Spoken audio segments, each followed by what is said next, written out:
everybody. Nice to see everybody here.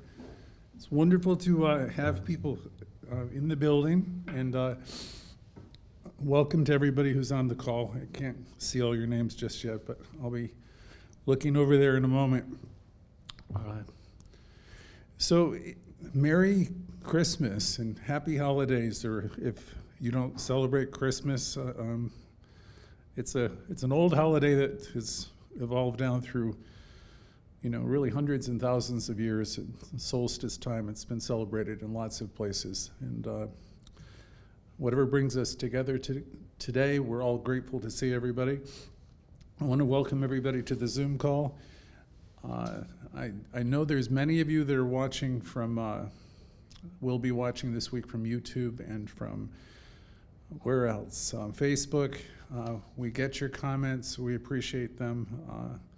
Some of you are supporting us financially from those platforms, and we appreciate it. So whatever you do and however you do it, we're grateful. Jimmy mentioned all the people that have joined the past 2 weeks. I'm glad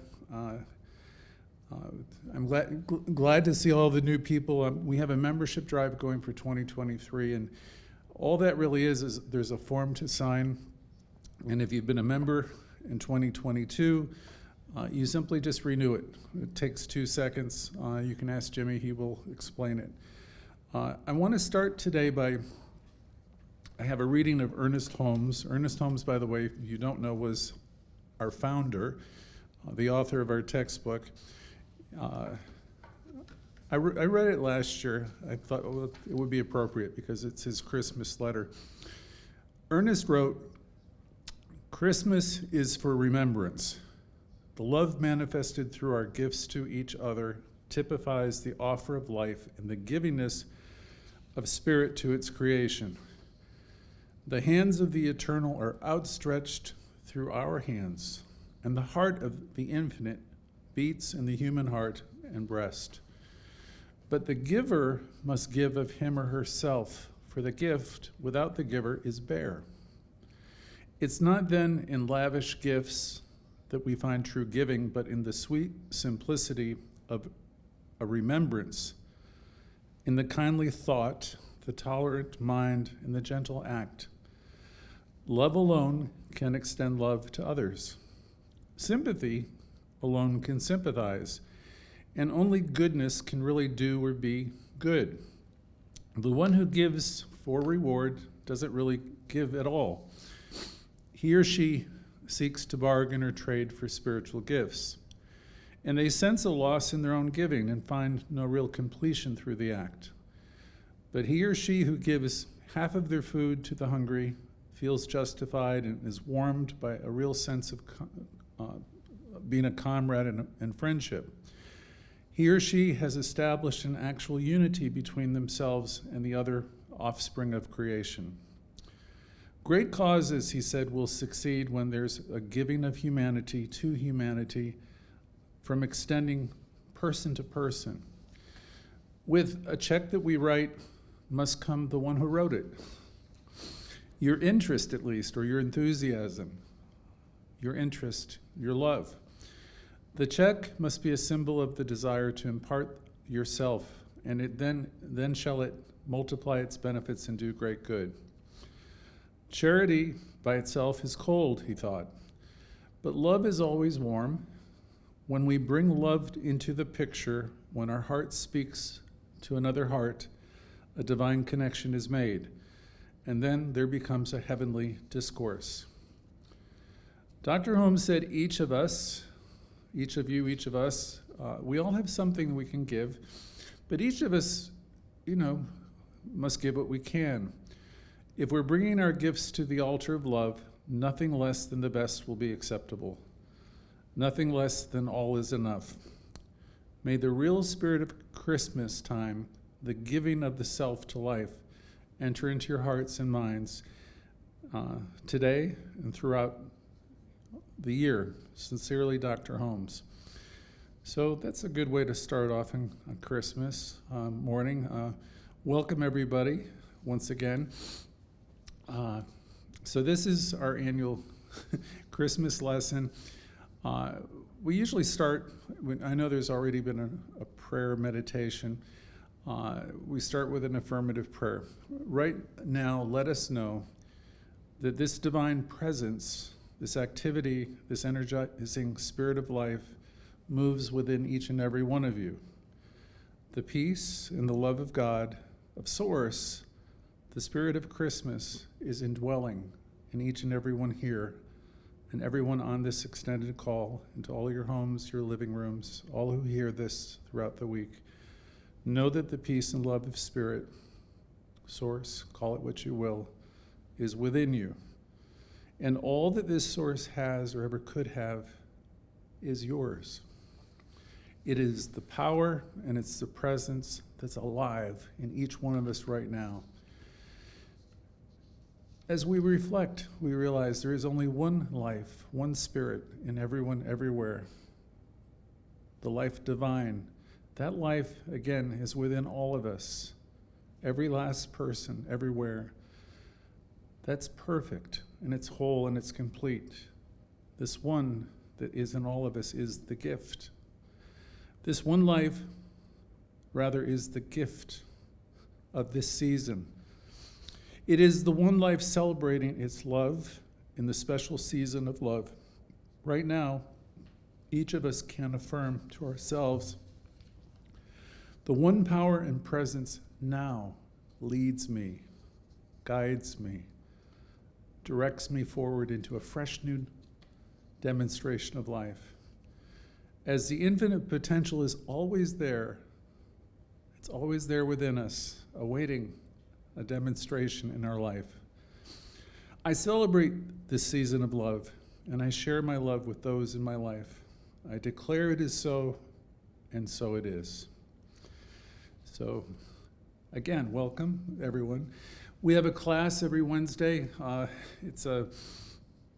We had just completed a series on, we called it a 12-step we were working with the 12 steps of recovery, spiritual recovery, and it was open to everybody, and Solomon Wells is leading it, and we'll continue on next Wednesday. It'll be a creative, healthy living series, so we'll have a variety of topics of interest. I invite everybody to tune in.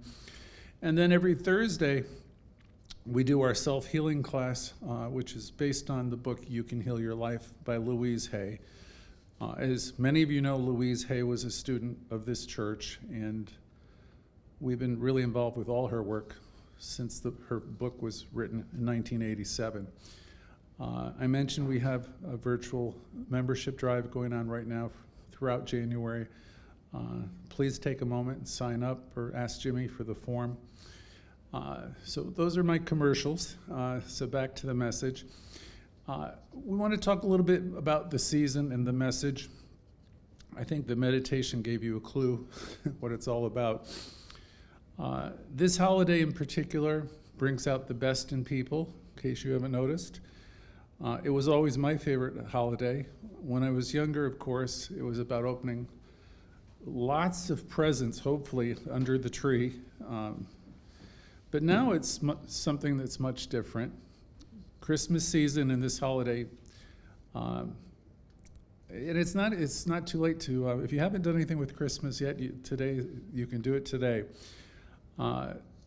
Even though it's Sunday, you can still do some of these things because it's Christmas. This whole week is a great week for giving. This holiday gives us an excuse to connect and get closer to people. It's a perfect time for it. Many of you have sent out your packages and your gifts to people through FedEx and mail and everything else, and I was trying to do that, and I realized I was on Amazon and I was a day late, but that doesn't mean I can't do things still. Maybe you've been too busy, but after the service, there's still some things you can do. You can send messages if you use social media, as you all know, on Facebook, Instagram, Messenger. You can send out an email. Simple things, simple greetings mean a great deal to people. I got a lot of them coming in last night. A friend over in Spain and a friend another part of the world and expressing appreciation, and people from all over that express appreciation for just some of the messages that we extend. Personal friends and friends for, friends of the center here. So it's heartwarming to get them, and it takes only a minute, not even a minute sometimes, to send them. So that's a little suggestion. If you've been busy, you could take that pause that we always talk about and do a little bit of that today. You might have time to connect and make a couple phone calls. If you take these moments, the gift you're really giving, Ernest Holmes said, is one to yourself. See, that's the thing about the giving. As you do it, the person who's the primary beneficiary of the act is yourself. Giving really has never been about money, though we live in a time where Christmas has become highly commercialized. It's always been about the importance of connecting and expressing appreciation. And every one of us can do it. I intend to do this a little bit today, and as I said, and tomorrow, and right through up to New Year's. And like last year, I'm going to challenge everybody on the call today to think about it. You might still want to reach out to a few people if you haven't already, because some of you might be a little bit like me. You've been busy and you waited to the last minute. You might think it's too late, but it really is not. So I challenge you to think of some way you can connect with some people that maybe you've overlooked. So maybe you can do it this afternoon and through the week. It's really easy to wish people a Happy New Year's and express some appreciation. So especially with the technology that we have today.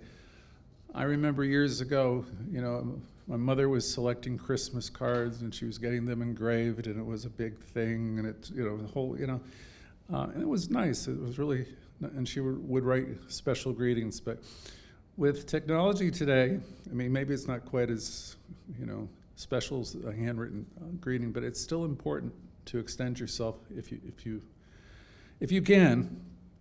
You can reach out in meaningful ways.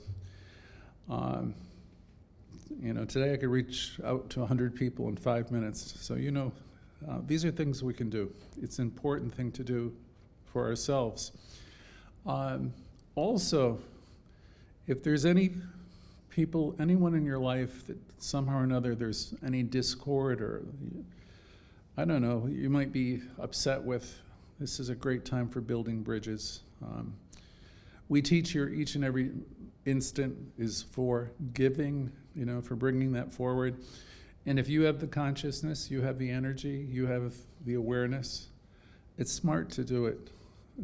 What I would say I've learned through all these years is waiting for the other person to right the wrong is not really the way it's, you might be waiting forever. So if you have, whoever has the consciousness to extend love, please be the person who does it.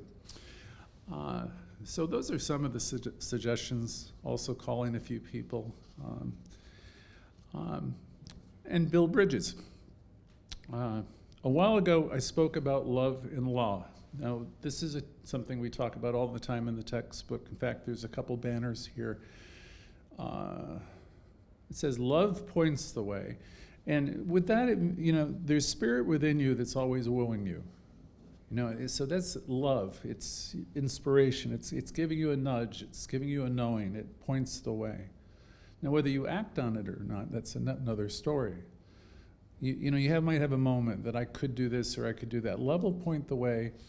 And then the expression goes, and the law makes the way possible. So when you have an idea about connection, about love, that's coming from the wisdom within you. It points the way.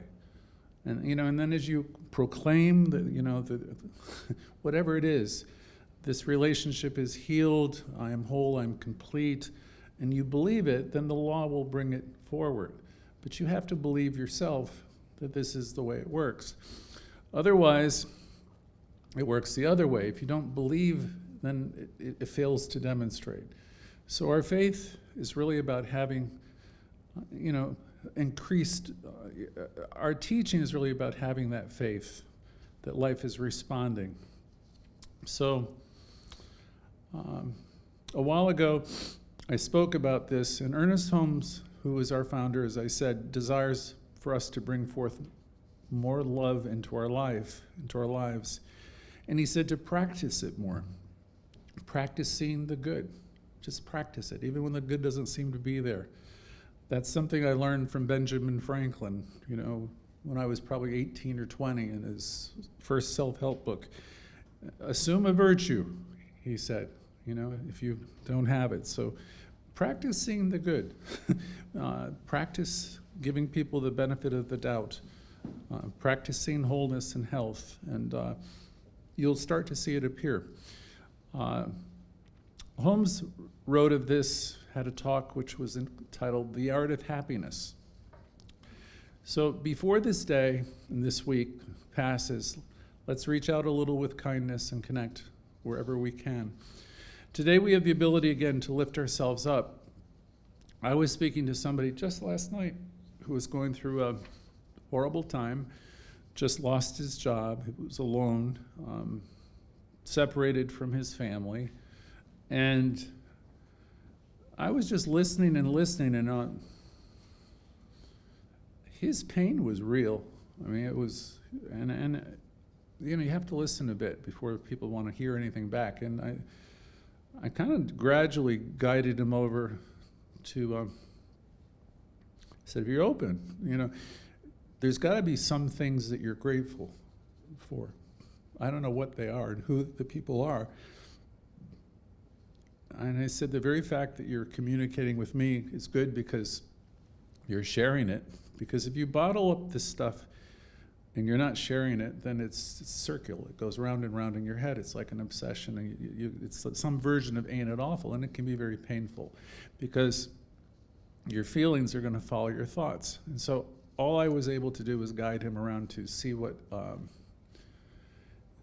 see what was good. And say, that's really what we're teaching you here is, we practice, sometimes right in the middle of difficult times, we practice seeing the God or the good. That's what we do. We try to turn our attention towards what is true. You are supplied and supported. You are one with Spirit, and Spirit is guiding you and will make all things right. Our part of that is to take that information and believe it and practice it. So that was my little story from last night. I think it made a difference. I hope it did. Today we have the ability to lift ourselves up, and probably if you wanted to, you could lift up other people today too. You don't realize you can, but you can. Simple things, easy things, but it takes a little bit of effort on our part. Today, with a few simple things, you can still do them. It doesn't involve your credit card. It just involves some kindness and some words of appreciation. We understand in this teaching that there is, again, one activity, one spiritual activity, and it's in everybody. See, the whole thing that, my religion, your religion, all that stuff, it's like, whatever God there is, it's bigger than the religions of the world, okay? There's many religions in the world. There's always been religions in the world, and there always will be, But whatever spirit there is, whatever source there is much bigger than anything. And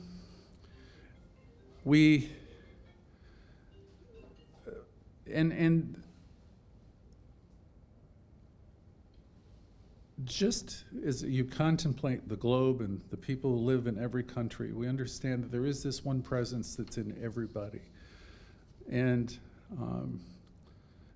I remember in school, they say that which has no name, that which is greater than all names, that thing that's in all of us.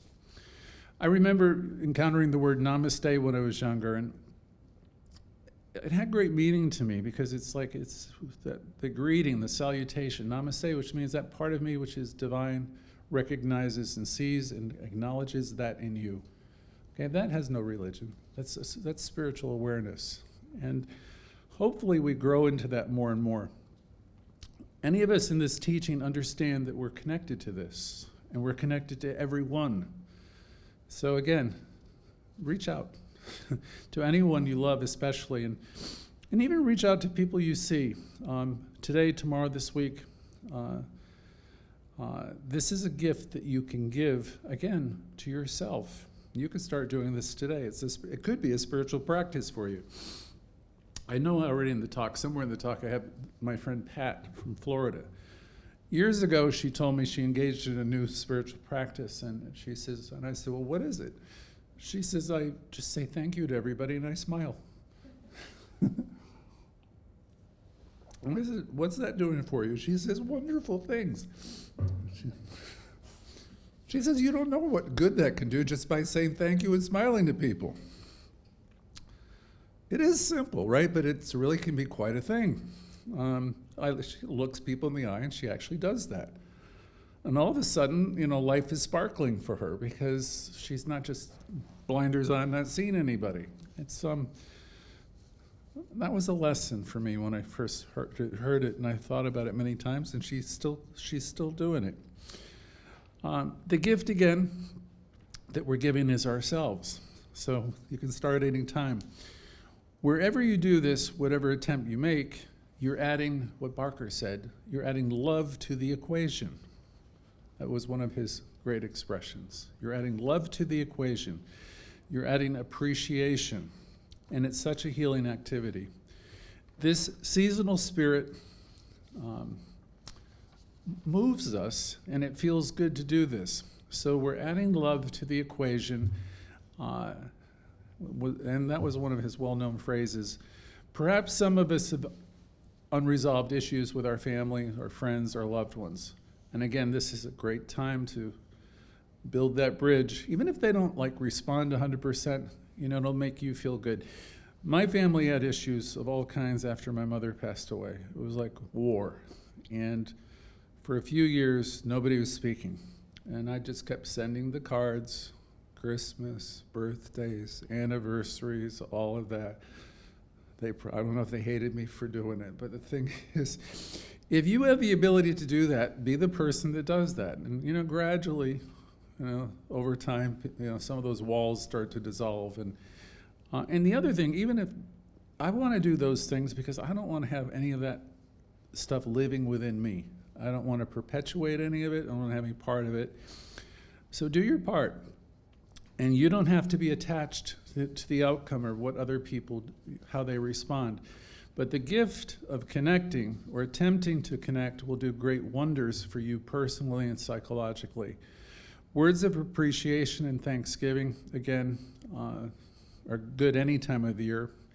But this is a Sunday which we're talking about extending love and adding love to the equation. Oftentimes, this is a place where old hurts and grievances can be helped mended, or it's a great place to start if something new can happen. And if you have the ability to do that, my encouragement today is to do it. And then you might say, I can't do it, and then I'll say you have the whole week. Just for you, do it for you. And so Christmas, the season, the holiday changes everybody's internal thermometer, Barker said, to a warm and loving setting. It's special, it gives us an excuse to connect, and it brings forth a lot of hope. Now you might argue, I don't need an excuse, I'm naturally a person who connects, and I do this all the time. And some of you do, I know that. Those of us who are really in the teaching for a long time and really take it seriously and practice it, if you're really in this teaching and practicing it, this is your default position. You're here to see the good. I mean, some people really practice the teaching. And what you're doing, if you're focused on seeing the good, you're opening up what was called avenues in mind. The kingdom of God is at hand. You've heard that said many times, all your life. It is for those who have the consciousness to see the good, and that's really your preoccupation. Then you do see the good.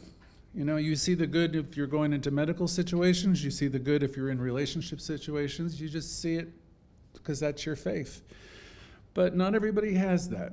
And so if you're new to the teaching, you're learning about the teaching, this is what we're doing. We're trying to get out of that mindset of ain't it awful and, what's wrong with everything, and start to shift it around so we can see what's possible and what's true. Because you live in a field of divine activity. You live move and have your being in what we call, it's called 1,000 things. Deepak Chopra would say this: we live in this unitary field, and it responds to us. We live in this divine activity. We live, move, and we have our being in this divine substance, God. You know, you can call it 1,000 things, and it responds to us. So this, so we have this great gift, and so this would be a great time to extend it. Dr. Holmes thought that humankind is at its best during this season of love and this time, where he said Christmas gives humanity an opportunity to pause and to slow down, to reconnect, to believe in goodness and the goodness of one another. So it might be a brief thing that we do every year, but it's an important time for people, and it has very little to do with any of the great commercial activity that's going on all over the place. A lot of you in this group have done a lot of work on yourself, and many of you have become natural applauders. And you're saying good to people all the time, and many of you are natural cheerleaders. I get that. I was told 30 years ago, you're here to be an applauder, you're here to be a lifter, you're here to see the good, and that will lift yourself up and it will lift others up. That's what we do if we're practicing the teaching. And for some of you, this is a whole new thing. Some of you have been looking out for yourselves and trying to figure out your way in life, and that's normal and natural. And this is a tool that we're offering to bring forth greater joy, success, and happiness in your life. I remember many of my students over the years. One particular lady, this is what I was talking about before, Pat was always, saying thank you to people and smiling at people. And I always have her in my notes because I'm always reminded of that and how successful she was with that. She became very successful over the years, probably because that's the consciousness that she brings with her. So never be too busy to say thank you and to look at people and acknowledge them.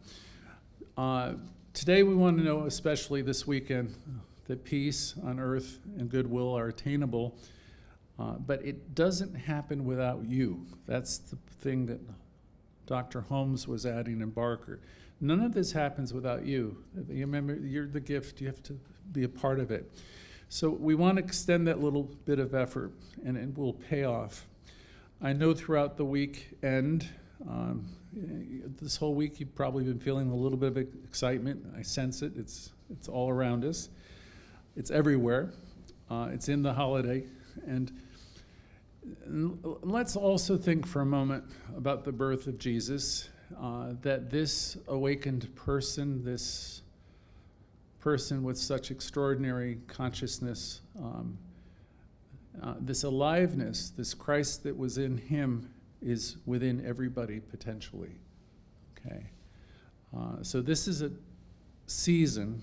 One of the miracles of Christmas time is where humanity seems to come together and extends this love.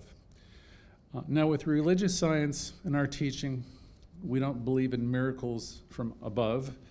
But if there ever was a miracle, it happens during this, as we practice this teaching. We do believe in the givingness of spirit to everybody. We believe in the joy of living and allowing this one perfect life to express through all of us. We believe there's a source that responds to every one of us at the right time, the right way, and divine action is taking place in our lives right now. If you're caught up in what you're going to get or what you're going to receive, as many of us do when we're younger, then you're going to miss out on the joy of the holiday can offer. I'm hoping some of you pick up the phones or your devices and reach out to people today. And it doesn't matter if the messages are received tomorrow or the next day, they're always going to be received well. So this is the time of giving, and I'm sure many of you know, many of you have purchased some nice gifts, and that's wonderful too. But Holmes said the magic and wonder of it all will be experienced by, again, reaching out. And if you do nothing else, express what you feel and how you appreciate your friends. Any of that is giving. Not long ago, I spoke about the art of happiness and the missing component to the law. And that was a talk again from Raymond Charles Barker. And he was talking about the importance of adding kindness and love and givingness in our day-to-day living. And he said it's a practice. Perhaps you know some people who are antagonistic all the time and very quick to complain and talk about what's wrong. And maybe you're thinking you're one of them. Maybe you think you're too critical and complain too much. And here's the thing, it's never too late to turn that around also. You can make a decision. If you're a complainer, if you're a critic, if you're a person who's oftentimes using the word should, you can make a decision to do it another way. As I already said from the great message of Benjamin Franklin, assume a virtue. If you don't have it, just start practicing it and you'll see how things will change. You can start giving smiles out to people more often, sincere compliments. You can do it so easily. It doesn't cost us anything. And the joy of giving is very contagious, Barker said. Simple thank yous. Something about New York is different. I lived in Florida. There's a lot more conversation going on. It seems like New Yorkers move quicker. I don't know if I notice their eyes as much, but the thing is, even if that's the way it is, it can be different for me. I can do it differently, right? And that's the thing. You know, and I think again of Pat in Florida. She's doing it differently. It works for her, so we can do these things if we want to. Thank you is another thing. It might be awkward for some of you, but both Raymond Charles Barker, Louise, and all of them, they also, aside from saying thank you, would oftentimes be saying to people, I love you. So these are things we can do. Recently in our Thursday class, we were doing a review of Louise Hay's mirror work. It's just a week or two ago. And Louise was instructing people in her seminar to say, I love you to yourself in the mirror every chance you get. Every morning, whenever you have a chance, just a quick look. Connect with your own eyes and say, I love you. And that might seem strange to people who've never done it before. You might think it's silly. It also might kick up some issues for you. And you look at yourself, then you might have some issues. You might be fine, oh my goodness, it might kick up some issues, but that would be good for you too. Raymond Charles Barker said to this Sunday morning as he was giving his talk, tell yourself I love you, and say it to yourself often. So we learn to love ourselves in this teaching. Louise Hay certainly added a lot to that message in her book, You Can Heal Your Life. We learn to love ourselves, we learn to express thank you to the people that are in our life. And it's all important, it's all giving, and it's all nurturing. This holiday, more than any other, gives us a unique opportunity to do this, though you can do it anytime. And those of us who are really involved in the teaching, practice this. We are the cheerleaders. We are the applauders. You don't say to people, oh, you'll do it better next time. Oh, it's not very good. Just don't be the critic. Be the person who's the applauder if you can be. I've been told for 30 years we're here to say great, good job, great, and good to people. Anyone can be a critic. We're not here to be that. We're here to be the ones who are cheering life on wherever we see life and extend the cheer and the love. And regarding the lesson for Christmas, we are a New Thought group. We enjoy the various facets of Christmas celebrated by society. I've walked around New York a little bit. There's no place like New York City for Christmas. There's holiday music everywhere. It's a magical city, especially at Christmas time. The decorations, the smells, the sounds. And there's a sense of joy if you take the time to go out and see it everywhere. But our teaching looks beyond all of this magic, and we look into the metaphysical meaning of Christmas. Ernest Holmes tells us that Christmas time, this weekend, this year, we can commemorate the birth of Jesus, who was an awakened being who came into the world, and what he represented. This weekend is the time of celebrating the message he brought to the world, which is one of the greatest messages of all. One of love, one of acceptance, one of extending love, forgiveness, loving your brother as yourself, loving your enemies as yourself, seeing this divinity in everybody. Namaste, I see it in all of you. Jesus is many things to many people. At the very least, he was a self-realized being, a prophet, came to the world, and his birth represented something very big and very special. He was a person who, from what we can discern, was fully awake, and he had self-knowledge. So we celebrate this holiday. In this holiday, we celebrate the living spirit, which is in every single one of you. You know, it's not me, he said, that doeth the work. It's the Father within. It's the Spirit within. And that's the thing that, we want people to understand. You have it. You have everything within you. The Christian world, in celebration of Christmas, places emphasis on the physical birth of Jesus that would later become the Christ, and for Christians, the Savior. In our teaching, we look beyond the story of Jesus. And the spiritual plane, the metaphysical message, our perspective of Christmas comes from another point of view than merely the birth of a child in Bethlehem. In our teaching religious science during Christmas time, we celebrate the birth of the child who would come to be one of the greatest teachers of truth, and he would leave a huge impact on the world.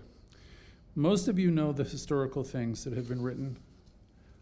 They were mostly written about the things he did, and they've been written about throughout many hundreds of years, the good works. In our teaching, we don't focus ourselves with any of the mythology of the holiday.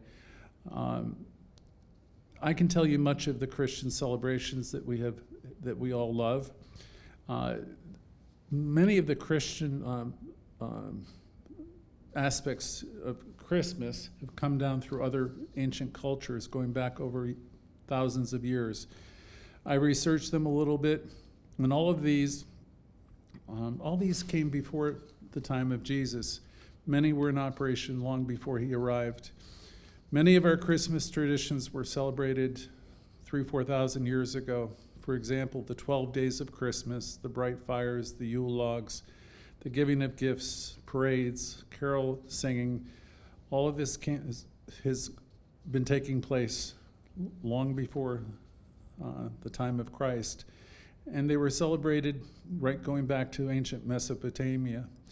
Many of the traditions began during that time of year, between the solstice and the New Year's. So there's a whole bunch of gods that I could tell you about, which I'm going to spare you about today, but all these gods and early kings of Mesopotamia and Persia and the Babylonians celebrated similar feasts and festivals by other names, but they all had a very similar characteristic. A little bit later, Europeans believed in celebrating the winter solstice with its long, cold nights and short days. Special rituals and celebrations were held to welcome back the sun. In Scandinavia, for example, after months of darkness, they would send out scouts to the mountain waiting for the return of the sun. And when the first light was seen, a great festival would be held called the Yuletide. A special feast would be served around the fire burning the Yule log. So this is just a little bit of context for us to understand where a lot of these holiday traditions started. We've been celebrating this time of year since mankind or humankind was living on the planet.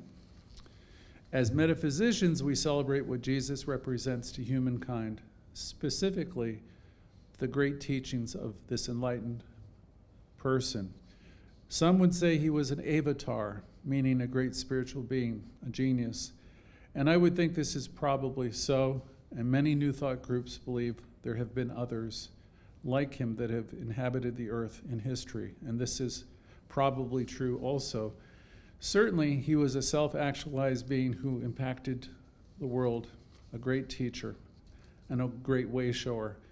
Much of what came after him was interpreted by the power centers of the early church in the 4th and 5th and 6th centuries. But we're sure of a few things. We realize that he was a great teacher, and the message he brought to the world exceeds even him. We don't realize this. We don't idolize the messenger as much as the message, at least here. I don't believe he ever wanted it that way anyway. He spoke of a kingdom that is at hand, and that's what we speak about every Sunday here. The kingdom of God is at hand. I could see peace instead of whatever I'm seeing. I could see the good, and that's what we simply do. We see the good. Many miss the messages. They attempt to create this individual to be their savior. In our teaching, we concern ourselves with the great spiritual insights and creative ideas that have been received through the teachings of Jesus. Throughout these teachings, we see over and over again what he proclaimed, that there's a presence, there's a power, there's a spirit, there's a kingdom at hand. And he taught us, you are a temple of this spirit. Each and every one in this room is a temple of this spirit. Each and every one in this room and on this call have that light, have that divine activity in you. If you could stimulate that awareness and know that I am one with this one, it's in me, operating through me, you would do yourself great good today. And if you could extend that to other people, you would do even more good. His message reminds us that, like himself, each of us are lights unto the world, or you could be, right? And he invites us to let our light shine so all can see the works and glorify the presence within. Those of us who are in this teaching know that there's only one power, one presence, one divine energy, one light in the world. And that spark is within each and every one of us again. And all that it is, you are. All the love, all the peace, all the joy is in you. Each of us were created to be part of this divine partnership. Each of you are individualizations of this divine activity. We're here to love, and we're here to extend that love. We play a very important part in the divine expression of this one life and creativity. We are inlets and we are outlets of this activity. The great gift of life has already been given to each and every one of us. The divine gift was given to the babe in Bethlehem, and it's also been given to each and every one of you. It's been given to me. I remember from my days at Unity 30 years ago, Reverend Cameron used to say it's the best kept secret in the world. That spirit in you, that awakened spirit. And people look for God everywhere.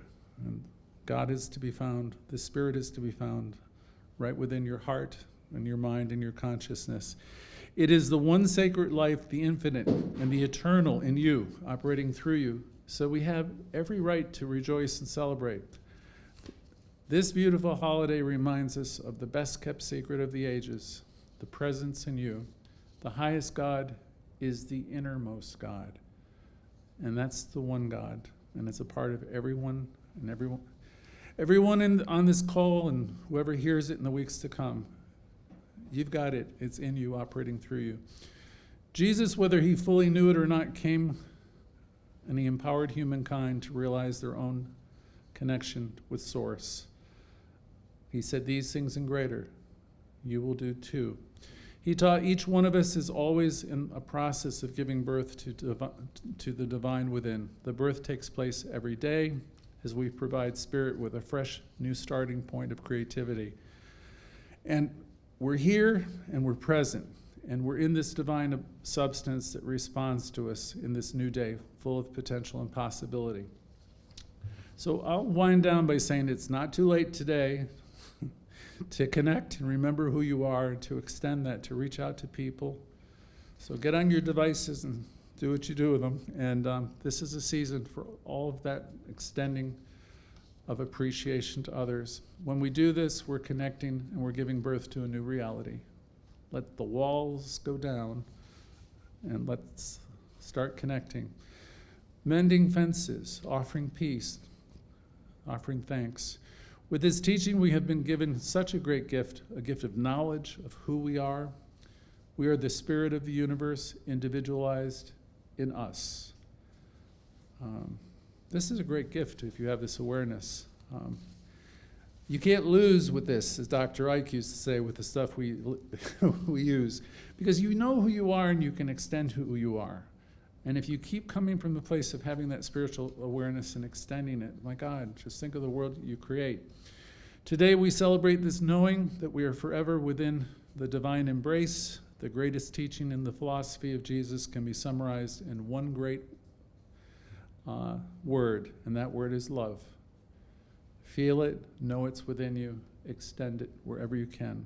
Keep remembering I'm one with that, and keep extending it. Let this holiday weekend and the coming new year be a very special time for you, a time of love, a time of renewal, where we can give birth to a remembrance of our connection with Source, where we can remember the truth of our own being, where we can know that there is this Christ, or awakened presence in all of us, that spark of the divine.